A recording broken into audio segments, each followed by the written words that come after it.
نحمده ونصلي على رسوله الكريم أما بعد فأعوذ بالله من الشيطان الرجيم بسم الله الرحمن الرحيم رب اشرح لي صدري ويسر لي أمري واحلل عقدة من لساني يفقهوا قولي رب زدني علما اللهم فقهنا في الدين ربي يسر ولا تؤثر وتمم بالخير آمین یا رب العالمین۔ السلام علیکم ورحمۃ اللہ وبرکاتہ۔ آج ہم سورۃ البقرہ پارہ نمبر 2 کی آیت نمبر 208 سے لے کے 210 تک تفسیر اور ترجمہ کریں گے انشاءاللہ تعالی۔ یا ایھا الذین آمنوا ادخلوا فی السلم کافۃ ولا تتبعوا خطوات الشیطان انه لکم عدو مبین فإن زللتم من بعد ما جاءتكم البینات فاعلموا ان اللہ عزیز حکیم هل ينظرون الا ان یأتیہم اللہ فی ظلل من الغمام والملائکۃ وقضی الامر وإلی اللہ ترجع الامور۔ فرمایا اے لوگو جو ایمان لائے ہو، اسلام میں پورے کے پورے داخل ہو جاؤ اور شیطان کے قدموں کے پیچھے مت چلو، یقیناً وہ تمہارا کھلا دشمن ہے۔ اللہ سبحانہ تعالیٰ اہل ایمان سے، مسلمانوں سے مخاطب ہیں کہ اسلام میں پورے کے پورے داخل ہو جاؤ۔ اس طرح نہ کرو کہ جو باتیں تمہاری مصلحتوں اور خواہشات کے مطابق ہیں ان پر تو عمل کر لو اور دوسرے حکموں کو نظر انداز کر دو۔ تو یہ اسلام لانا نہیں ہے، اسلام لے کے آنا ہے کہ پورے کا پورے داخل ہو جانا، پورے کے پورے احکام کو ماننا، کسی بھی آیت کے حکم کو نظر انداز نہ کرنا۔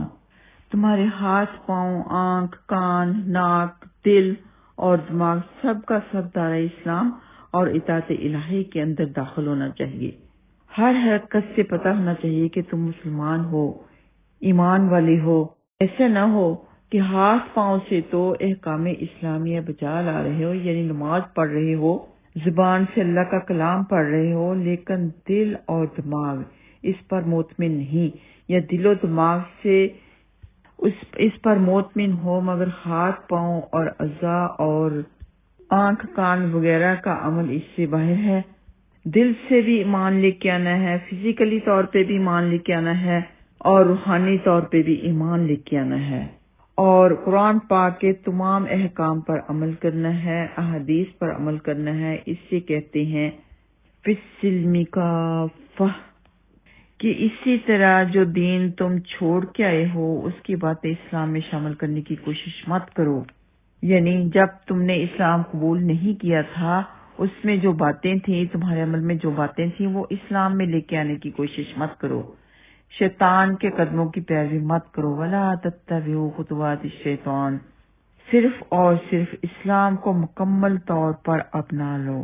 اس دین میں بدعت کی بھی نفی کر دی گئی، اور آج کے دور میں من گھڑت باتیں بنا کے کہہ دیتے ہیں کہ یہ نبی پاک صلی اللہ علیہ وسلم نے فرمایا، یہ صحابہ کرام نے فرمایا، یا خود ہی اپنی طرف سے فضائل بتا دیتے ہیں۔ تو یہ سب کچھ اسی میں شامل ہے کہ وَلَا تَتَّبِعُوا خُطُوَاتِ الشَّيْطَانِ۔ اسلام یک طرفہ دین ہے، اسلام میں پورے کے پورے داخل ہونا ہے، اپنی طرف سے کوئی من گھڑت بات نہیں کہنی، کوئی اپنی طرف سے وظیفے نہیں بتانے، کوئی اپنی طرف سے فضائل نہیں بتانے۔ سبھی کو سمجھایا جا رہا ہے کہ جو رسم و رواج اور روایات کو پسند کرتے ہیں اور انہیں چھوڑنے کے لیے آمادہ نہیں ہوتے، تب تو تب کی بات، لیکن آج کل بھی بہت زیادہ ایسی باتیں ہیں جو کہ پیچھے سے لے کے آئے ہیں اور ان کو چھوڑنے پہ آمادہ نہیں۔ کبھی سوچتے ہیں کہ دنیا کیا کہے گی، ہمیں یہ رواج ضرور پورا کرنا چاہیے، اور کبھی ان کا خود کا بھی شوق ہوتے ہیں، جیسے کہ خوشی غمی کے وقت کچھ رواج ایسے ہیں جو کہ دین کے خلاف ہیں، اور شادی وغیرہ کے وقت بھی کچھ رواج ایسے ہیں جو دین کے خلاف ہیں۔ تو وہ سب کے سب رواج، رسم، کچھ بھی لگا لیں، سب کے سب یہ ہیں کہ خطوات الشیطان، شیطان کے قدموں کی پیروی کرنا ہے۔ فرمایا وَلَا تَتَّبِعُوا خُطُوَاتِ الشَّيْطَانِ، شیطان کے قدموں کی پیروی مت کرو۔ شیطان ہی ہے جو تمہارے دل میں بدعت کی باتیں ڈالتا ہے اور تمہیں پھنسانے کی کوشش کرتا ہے، یہ سمجھا کر کہ یہی نیکی ہے۔ تاکہ اسی کے شیطان کے ہی رنگ میں وہ رنگ جائیں اور زمین میں پھنستے جائیں، یعنی گناہوں کی دلدل میں پھنستے جائیں۔ فرمایا ایمان والوں سے فرمایا کہ یا ایھا الذین آمنوا ادخلوا فی السلم کافہ، اے ایمان والو، ہر ایک کو چاہیے کہ وہ دیکھے سوچے۔ اللہ سبحانہ تعالیٰ مجھے کہہ رہے ہیں، آپ کو کہہ رہے ہیں کہ اسلام میں جو ممنوع باتیں ہیں ان سب سے پرہیز کرو۔ سیدنا عبداللہ بن عمر رضی اللہ تعالیٰ عنہما بیان کرتے ہیں کہ رسول اللہ صلی اللہ علیہ وسلم نے فرمایا جو شخص کسی دوسری قوم سے مشابہت کرے تو وہ انہی میں سے ہے۔ یہ ابو داؤد میں موجود ہے۔ یعنی بہت سی ایسی باتیں دوسری قومیں ہوتی ہیں جو ہمارے دین کے خلاف ہوتی ہیں تو ان کی مشابہت نہیں کرنی۔ آگے آیت نمبر 209 میں اللہ سبحانہ تعالیٰ فرماتے ہیں کہ جو راستہ تمہیں بتا دیا گیا کہ صرف اور صرف دین پر چلو، اسلام میں پورے کے پورے داخل ہو جاؤ، تو اس کے باوجود پھر بھی تم صراط مستقیم پر نہ چلو، اس سے بچنے لگو، تو یقین رکھو کہ اللہ سبحانہ تعالیٰ بڑے زبردست ہیں، سخت سزا دیں گے، اور کچھ دنوں تک سزا نہ دیں تو اس سے دھوکہ مت کھانا، کیونکہ وہ حکمت والے بھی ہیں اور کسی مصلحت یا حکمت سے کبھی سزا میں دیر بھی کر دیتے ہیں۔ تو پھر قیامت والے دن اللہ سبحانہ تعالیٰ آپ سے پوچھیں گے۔ اس آیت میں بہت بڑی وعید بتا دی گئی ہے۔ واضح دلائل آنے کے بعد بھی اگر تم پھسل جاتے ہو تو جان لو بے شک اللہ سبحانہ تعالیٰ پر غالب کمال حکمت والا ہے۔ یعنی اس آیت میں نبی پاک صلی اللہ علیہ وسلم کی نبوت کا انکار کرنے والوں کو دھمکی دی گئی ہے کہ ان کا عناد اور ان کی مخالفت حد سے زیادہ تجاوز کر گئی ہے۔ اب انہیں قیامت اور ان کی ہولناکیوں کا انتظار کرنا چاہیے کہ اس دن ظالموں کے دل دہل رہے ہوں گے۔ اس دن اللہ سبحانہ تعالیٰ کافروں کو ان کے کفر کا مزہ چکھائے گا۔ فرمایا فَاعْلَمُوا، جان لو، ان اللہ عزیز حکیم، کہ اللہ تعالیٰ غالب حکمت والا ہے۔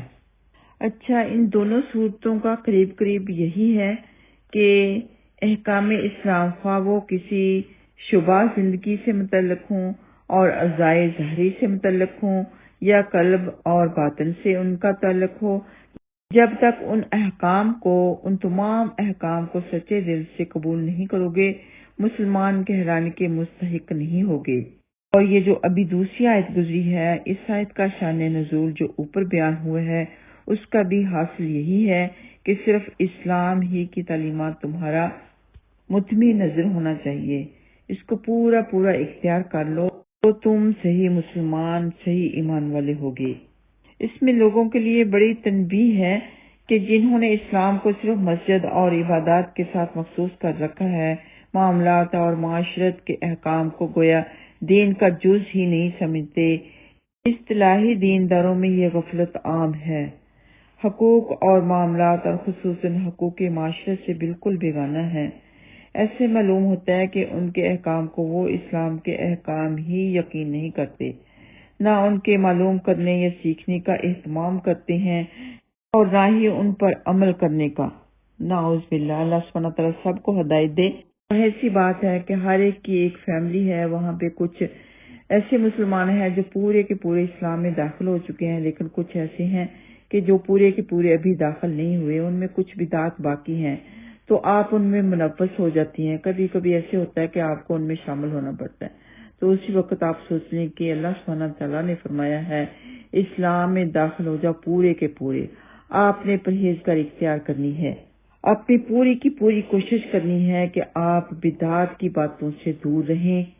آیت نمبر 210 میں اللہ سبحانہ تعالیٰ فرماتے ہیں هَلْ يَنظُرُونَ إِلَّا أَن يَأْتِيَهُمُ اللَّهُ فِي ظُلَلٍ مِّنَ الْغَمَامِ، وہ اس کے سوا کس چیز کا انتظار کر رہے ہیں کہ ان کے پاس اللہ سبحانہ تعالیٰ بادل کے سائبانوں میں آ جائے، وَالْمَلَائِكَةُ، اور فرشتے بھی، وَقُضِيَ الْأَمْرُ، اور کام ہو جائے اور کام تمام کر دیا جائے، اور سب کام اللہ سبحانہ تعالیٰ ہی کی طرف لوٹائے جاتے ہیں۔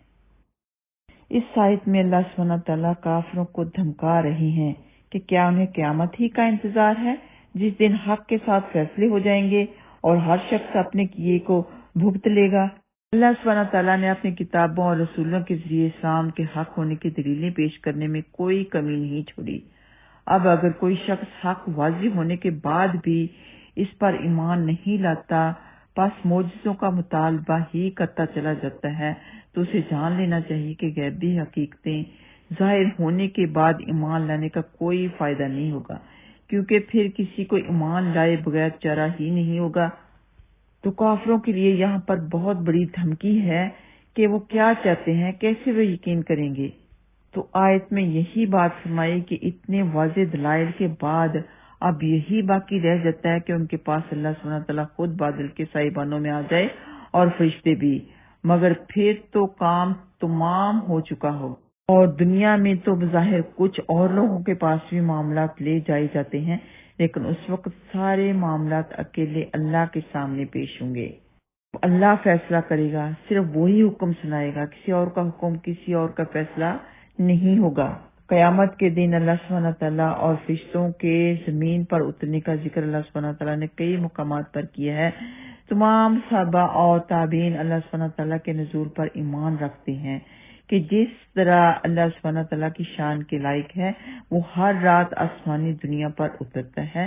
نہ یہ کہتے ہیں کہ کس طرح اترے، نہ وہ یہ سوال کرتے ہیں کہ وہ عرش پر کس طرح ہے، نہ وہ اس کے عرش پر ہونے کو یا اس کے اترنے کو اپنی طرح یا کسی مخلوق کی طرح قرار دیتے ہیں جسے تشبیہ کہتے ہیں، نہ یہ کہ ہمیں معلوم ہی نہیں کہ ان الفاظ کا معنی کیا ہے، بس یہ اللہ ہی جانتا ہے۔ ہوا کیا کہ بعد میں آنے والے لوگوں نے غیر مسلموں سے متاثر ہو کر کسی نے سرے سے ان صفات کا انکار ہی کر دیا، کسی نے تعویل کی یعنی زیادہ پوچھ گچھ کرنی شروع کر دی، کسی نے اپنے پاس سے ہی کیفیت متعین کی، کسی نے مخلوق کے ساتھ مشابہ کر دیا۔ یہ تمام صورتیں در حقیقت انکار ہی کی صورتیں ہیں۔ اقرار یہی ہے کہ سمینا و اطعنا، ہم نے بالکل سمینا و اطعنا کہنا ہے کہ ہم نے سنا بھی، یقین بھی کیا، کسی میں کوئی شک اور شبہ نہیں۔ اللہ سبحانہ تعالیٰ عرش پر بھی ہے، آسمانی دنیا پر بھی نزول فرماتے ہیں، ساری کی ساری باتوں پر ہم نے ایمان رکھنا ہے۔ اپنے قیمتی ٹائم کو ان باتوں پر نہیں لگانا کہ کیسا عرش ہوگا، کیا ہوگا، کیسے ہوگا، بلکہ ان باتوں پر ٹائم لگانا ہے کہ ہمیں علم ہو کہ کیا حلال ہے، کیا حرام ہے، کس طرح ہم نے اللہ سبحانہ تعالیٰ کی عبادت کرنی ہے، کس طرح خشوع خضوع کرنا ہے، کس طرح شکر ادا کرنا ہے، کس طرح بدعات سے بچنا ہے۔ تو یہ ہوگا انشاءاللہ تعالیٰ فی السلم کافہ، اسلام کے پورے داخل ہو جانا۔ اللہ سبحانہ تعالیٰ ہر ایک کو اس آیت پر عمل کرنے والے بنا دے۔ یہ آتے ہیں لفظی ترجمہ کی طرف۔ یا ایہا الذین، اے لوگو جو آمنو سب ایمان لائے ہو، ادخلو تم سب داخل ہو جاؤ، فی السلم اسلام کافہ پورے کے پورے، ولا اور مت تتبعو تم سب پیروی کرو، تم سب اتباع نہ کرو، خطوات الشیطان شیطان کے قدموں کی، خطوات قدموں کی، الشیطان شیطان کے، انہو بشک وہ لکم تمہارا عدو دشمن ہے، مبین ظاہرہ کھلا دشمن ہے، فَإِن پھر اگر زللتم پھسل جاؤ، یہ زلزلہ آتا ہے نا، سب کچھ ہل جاتا ہے، کہ اگر تم ہل جاؤ، پھسل جاؤ، من بعد اس کے بعد ما کے جاءتکم آ چکی ہیں تمہارے پاس، آ چکی اتکم تمہارے پاس، البینات کھلی نشانیاں، واضح دلائل آ چکے،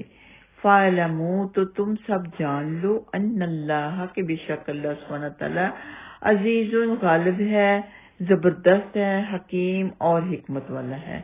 حل نہیں، ینظرون سب انتظار کر رہے، الا مگر یہ کہ یأتیہم اللہ آئے ان کے پاس اللہ، یأتیہم آئے ان کے پاس اللہ فی ظلال سائبانوں میں۔ اس کا روٹ ورڈ ہے زو لام لام، تو ذلہ ذلو سائی کو کہتے ہیں، پیچھے پڑھا نا آپ نے وَظَلَّلْنَا عَلَيْكُمُ الْغَمَامَ، اور ہم نے بادلوں کا تم پر سایہ کیا، اور یہ لفظ حفاظت کے لیے بھی بولا جاتا ہے، من الغمام بادلوں کے، والملائکۃ اور فرشتے بھی، وقضی الامر اور کام تمام کر دیا جائے، وقودیہ اور تمام کر دیا جائے، الامر کام، وَإِلَى اللَّهِ اور اللہ ہی کی طرف، ترجع الامور لوٹائے جائیں گے تمام معاملات، ترجع لوٹائے جائیں گے، الامور تمام معاملات، بالکل مالک یوم الدین۔ وآخر دعوانا ان الحمد للہ رب العالمین۔ السلام علیکم ورحمۃ اللہ وبرکاتہ۔